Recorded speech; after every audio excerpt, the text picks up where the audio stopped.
इस वीडियो को English board exam से जितना पहले देखोगे उतना तुम्हारे लिए सही है। अगर तुम नहीं चाहते मैथ की तरह तुम्हारा इंग्लिश का एग्जाम भी खराब जाए तो इस वीडियो को प्लीज़ एंड तक देख लेना। तो आज की वीडियो में मैं कुछ ऐसी टाइम मैनेजमेंट टिप्स बताने वाला हूँ जो कि तुम्हारे बहुत काम आएगी।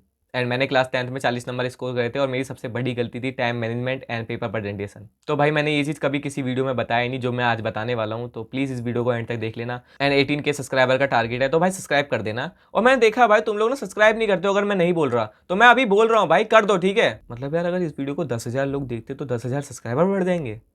बात तो सही है।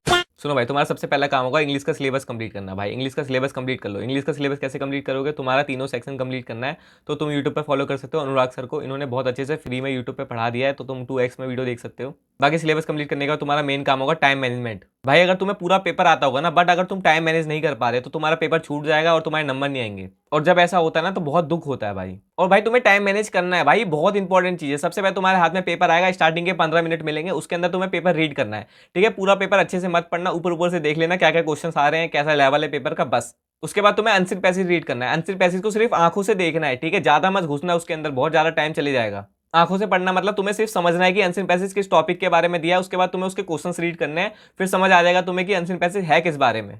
फिर उसके बाद तुम्हें आंसर पैसेज पूरा सॉल्व नहीं करना, तुम्हें ये चीज लास्ट में करनी है। स्टार्टिंग में तो तुमने सिर्फ पढ़ लिया है थोड़ा सा। उसके बाद तुम्हें पेपर स्टार्ट करना है सेक्शन सी से, जो कि लिटरेचर वाला पार्ट है। और उसमें तुम्हारी टेक्स्ट बुक होगी और वो तुमने पढ़ी हुई है भाई, तुम्हें पता है कौन से चैप्टर में क्या दे रखा है, तो तुम जल्दी मेमोराइज कर पाओगे चीजों को, इसलिए तुम्हें सेक्शन सी सबसे पहले करना है। और उसमें भी सबसे पहले 3 नंबर और 5 नंबर वाले क्वेश्चन करने हैं। इससे क्या होगा ना, तुम्हारा पेपर जल्दी खत्म हो जाएगा। मतलब स्टार्टिंग में तुम्हारा 1 घंटे के अंदर आधा पेपर कंप्लीट हो जाएगा। और हाँ भाई, सेम चीज मैंने मैथ के लिए बताई थी। मैथ में तुम में से बहुत सारे लोगों का पेपर छूट गया था, बट इंग्लिश में ये गलती मत करना। और मैं सेक्शन सी करने के लिए पहले क्यों बोल रहा हूँ, क्योंकि भाई स्टार्टिंग में ना तुम बहुत टाइम वेस्ट करते हो। पेपर हाथ में मिलते ही ना तुम इधर उधर देखने लग जाते हो और थोड़ा बहुत लिखने में भी आलस आता है। तो स्टार्टिंग में तुम सेक्शन सी उठाओगे ना, और 1 घंटे तुम्हें ढंग से लिखना है, पेन रुकना नहीं चाहिए। उसके अंदर तुम्हारा लिटरेचर वाला पार्ट आधे से ज्यादा खत्म हो जाएगा। उसके बाद पोएम वाले क्वेश्चन बहुत ईजी आते हैं, एक्सट्रैक्ट बेस्ड क्वेश्चन आएंगे। पोएम की लाइन दे रखी होगी, उसमें तुम्हारे क्वेश्चन पूछा होगा, तो वो तो आराम से हो जाएगा।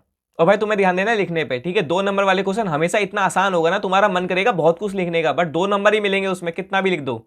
एंड जब 6 नंबर वाला क्वेश्चन आएगा ना, उसमें तुम्हें पहले से सोचना है कि क्या क्या लिखने वाले हो, ठीक है। डायरेक्ट क्वेश्चन स्टार्ट नहीं करना। ये बहुत सारे लोग करते हैं, डायरेक्ट क्वेश्चन स्टार्ट कर देते हैं और क्वेश्चन पूरा नहीं लिख पाते, ठीक है। 6 नंबर वाले क्वेश्चन हमेशा ऐसा आएगा, तुम सोचोगे यार कितना लिख दूं यार मैं, इसमें कितना ही लिख देगा कोई इंसान। तो जानबूझ के ऐसा क्वेश्चन बनाया जाता है, ठीक है। तुम्हें दिमाग से खेलना है। तुम्हें सबसे पहले ना रफ पेज में लिखना है कहानी, ठीक है। वो जो क्वेश्चन पढ़कर 6 नंबर वाला तुम्हारे दिमाग में जो जो आ रहा है ना पॉइंट, उस पॉइंट को वहां पर लिख देना। फिर तुम्हें स्टोरी फॉर्म करनी है 6 नंबर वाले के लिए। जैसे मैं अपनी वीडियो में इंट्रो बताता हूँ, फिर पॉइंट्स बताता हूँ, फिर एंडिंग करता हूँ, वैसे तुम्हें आंसर में भी करना है और एकदम तरीके से लिखना है, ठीक है। पहले तुम्हें कीवर्ड्स लिखने हैं उसके साइड में रफ पेज में, ताकि तुम जब आंसर लिखो ना तुम्हें सारी चीजें एकदम सामने हो, ठीक है। इस टाइम नहीं कि आंसर लिख लो, पहले तुमने पूरा आंसर लिख दिया, फिर सोच रहे हो यार ये चीज मुझे स्टार्टिंग में लिखनी चाहिए, ये चीज मुझे एंडिंग में लिखनी चाहिए। ऐसा नहीं होना चाहिए।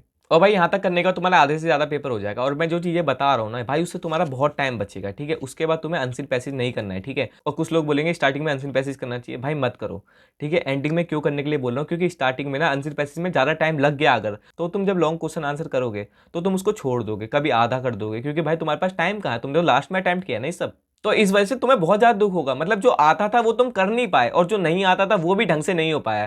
जैसे आंसर पैसेज तुम्हें नहीं पता कैसा क्वेश्चन है, ठीक है, वो ढंग से तो नहीं हो पाया, बट तुम्हारा लॉन्ग क्वेश्चन आंसर भी छूट गया इस वजह से। अब तुम मुझे एक बात बताओ, अगर तुमने पूरे लॉन्ग आंसर कंप्लीट कर लिया बट आंसर पैसेज का थोड़ा बहुत छूट गया, तो ज्यादा दुख नहीं होगा, क्योंकि भाई आंसर पैसेज तो पहले से नहीं आता था। अगर कर भी लेते तो कितने ही नंबर मिलते हैं, बट लॉन्ग आंसर तो पूरे हो गए ना। ये मैं वो वाली सिचुएशन बता रहा हूँ जब तुम्हारा पेपर छूट जाता है। तो ध्यान रखना, स्टार्टिंग में सेक्शन सी कर लेना, बहुत हेल्प मिलती है टाइम मैनेज करने में।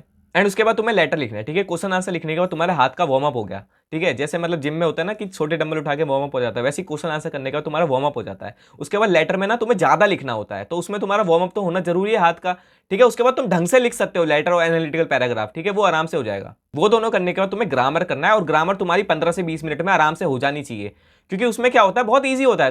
तुम पढ़कर देख लो कि ये बोलने में सही लग रहा है तो हो जाएगा, ठीक है। ये मैं पहले ट्रिक करता था जब मुझे नहीं आता था, बट अभी तुम्हारे पास टाइम है भाई, यूट्यूब पर तुम ढंग से पढ़ सकते हो। देन तुम्हें आंसर पैसेज करना है। आंसर पैसेज अगर मुश्किल आया तो टेंशन मत लो, तुमने ये कभी पढ़ा नहीं है, ठीक है। तुम तैयारी किसकी करके आए थे, लिटरेचर की, और वो तुमने अच्छे से अटेम्प्ट कर लिया, तो तुम्हारे नंबर सिक्योर हो गए, और तुमने ग्रामर भी अच्छे से कर लिया, लेटर भी लिख दिया, ठीक है। अभी तुम्हारा 60 नंबर का पेपर हो चुका है, ठीक है। उसके बाद तुम्हारा 20 नंबर का बचेगा। आंसर पैसेज इतना भी मुश्किल नहीं आता, ठीक है, तुम कर सकते हो। तुम्हें बस ना समझना है, ठीक है। डायरेक्ट आंसर नहीं मिलेगा आंसर पैसेज में, तुम्हें बस ढूंढना है, ठीक है। अगर तुम्हें डायरेक्ट आंसर नहीं मिलना तो बनाकर लिख सकते हो आंसर पैसेज में। वहां तुम्हें पता है क्या होता है, तुम्हें समझ नहीं आएगा। मतलब पैसेज किसी और चीज का दे रखा है, क्वेश्चन कुछ और पूछ रखा है, तो तुम खुद से बनाकर लिख सकते हो। मतलब पहले आसान आता था भाई, अब बहुत मुश्किल आने लग गया, बट इतना भी मुश्किल नहीं है, हो जाता है, बस प्रैक्टिस कर लेना, ठीक है। अब मैं बात करता हूँ पेपर में लिखना कैसे। देखो लाइन छोड़कर लिखना है, ये तो सब बताते हैं तुमको, काटा पीटी नहीं करनी, सिंगल लाइन लिखनी है, ठीक है। अब तुम्हारी राइटिंग बेकार है तो क्या करें भाई, तुम्हें लिखना है साफ सुथरा। राइटिंग मैटर नहीं करती भाई, करती है थोड़ी बहुत, बट अगर तुम्हारी राइटिंग अच्छी नहीं है तो क्या करोगे, ठीक है। तुम्हें साफ सुथरा लिखना है तो अपने आप राइटिंग अच्छी हो जाएगी। और कुछ लोग बोलते हैं भैया मेरे को इंग्लिश नहीं आता लिखना, ठीक है, मैं हिंदी से इंग्लिश नहीं बना पाता, मैं समझ नहीं पाता, मेरी ग्रामर वीक है। तो भाई टेंशन मतलब तुम्हारी टूटी फूटी इंग्लिश भी चलेगी यहाँ पर, ठीक है। बस तुम्हें ध्यान रखना है कि तुम मेन कीवर्ड यूज कर रहे हो चैप्टर के जो तुमने पढ़ा है, बस तुम्हें इंग्लिश के अच्छे वर्ड यूज करने, फिर उसको अंडरलाइन कर देना, तुम्हें पूरे नंबर मिल जाएंगे, ठीक है। वो लोग तुम्हारी इंग्लिश को इग्नोर कर देंगे, तुम्हारे वो वर्ड्स देखकर तुम्हें नंबर मिल जाएंगे। और भाई टेलीग्राम पे मैंने पीवाईक्यू भेज दिए इंग्लिश के, अगर तुम वीडियो यहाँ तक देख रहे हो तो तुम्हारे लिए गिफ्ट है, ठीक है। टेलीग्राम पे मैंने सारे पीवाईक्यू भेज दिए और मैं तुम्हारा टेलीग्राम पे डाउट सॉल्व कर सकता हूँ, तो मेरे को टेलीग्राम पे मैसेज कर सकते हो, मैंने आईडी दे दिया यहाँ पर डिस्क्रिप्शन में, बाकी वहाँ मैसेज कर सकते हो, कुछ भी पूछ सकते हो, मैं तुम्हें सब कुछ बता दूंगा। एंड भाई सब्सक्राइब तो जरूर कर देना, ठीक है। मैंने स्टार्टिंग में बोला था, अभी भी बोल रहा हूँ, सब्सक्राइब करके जाना। बाकी लास्ट में रियलिटी चेक की बात करता हूँ। देखो यार मैथ का पेपर जितना मुश्किल नहीं आएगा, कुछ लोग बोल रहे थे कि भैया मैथ के पेपर जितना मुश्किल आएगा, तो ऐसा नहीं है, ठीक है। ये पेपर भी नॉर्मली आएगा, ये बात हर बंदा बोल रहा होगा, बट ये पेपर थोड़ा कॉन्सेप्चुअल आएगा, ठीक है। ऐसा नहीं है कि तुम रट्टा मार के जो जा रहे हो वही आ जाएगा। मैथ में तुम सोचते थे कि ये वाला क्वेश्चन आ जाए, बीपीटी थ्योरम आ जाए, वो आ जाए, ऐसा नहीं होता। बीपीटी थ्योरम आई है बट अलग तरीके से आई है, समझ रहे हो बात को, ठीक है। इंग्लिश के भी क्वेश्चन आएंगे बट अलग तरीके से आएंगे, ठीक है। डायरेक्ट क्वेश्चन नहीं आते, तो एक्सपेक्टेशन मत रखना कि ये क्वेश्चन आ जाए वो क्वेश्चन आ जाए, कुछ भी आ सकता है। तैयार रहो, तुम इतना अच्छे से मेहनत कर लो कि कुछ भी आए तुम कर सको।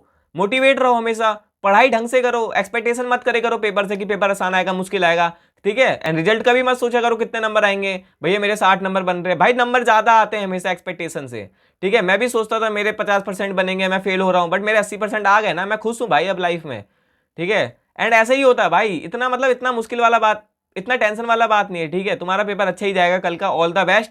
एंड भाई सब्सक्राइब कर देना, बाकी ऑल द बेस्ट यार। अब तुम्हें मोटिवेट क्या ही करूं मैं, ठीक है, खुद पढ़ो यार। अब तुम्हारा हाथ पकड़ के तो नहीं पढ़ाऊंगा मैं, ठीक है, तुम्हें खुद पढ़ना पड़ेगा, जाकर पढ़ाई करो। एंड वीडियो अब यहीं पर एंड करता हूँ, ऑल द बेस्ट।